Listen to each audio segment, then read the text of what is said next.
Hey, welcome to the weekly bass tip with Adam Neely. Is rhythm your weak spot?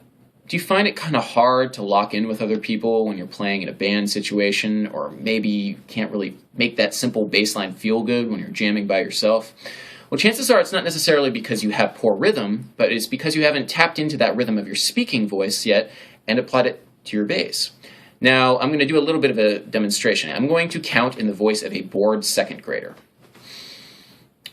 1, 2, 3, 4, 5, 6, 7, 8, 9.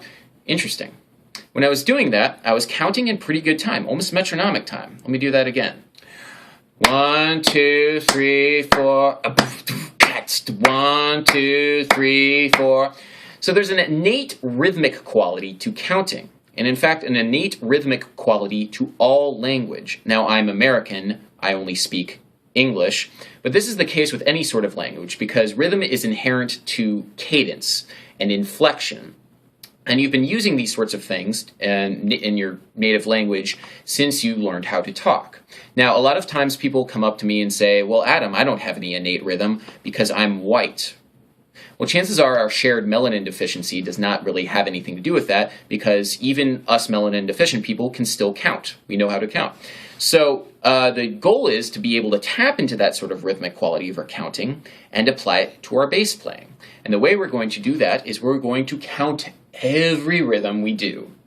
And a good way of doing it is drawing out a sheet like this, where you write out the rhythm that you're studying and also the subdivision on top. And the subdivision is what you're counting.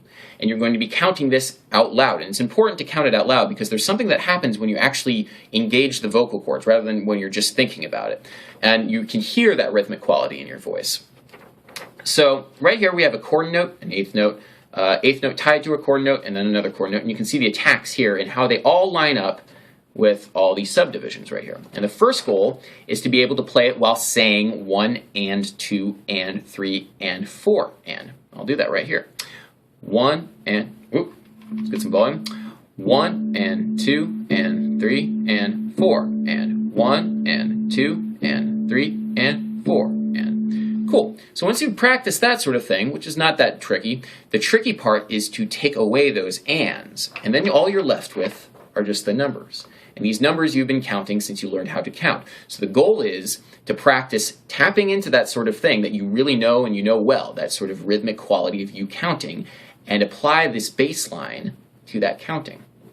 1, 2, 3, 4. 1, 2, 3, 4. 1, 2, 3, 4. 1, 2, 3, 4. Even faster. 1, 2, 3, 4. 1, 2, 3, 4. 1, 2, 3, 4. 1, 2, 3, 4. Cool. So you can do that with any possible rhythm. You could do it with 16th note rhythms. You could do it all over the place. The first step is always subdividing, and then the next step is just counting.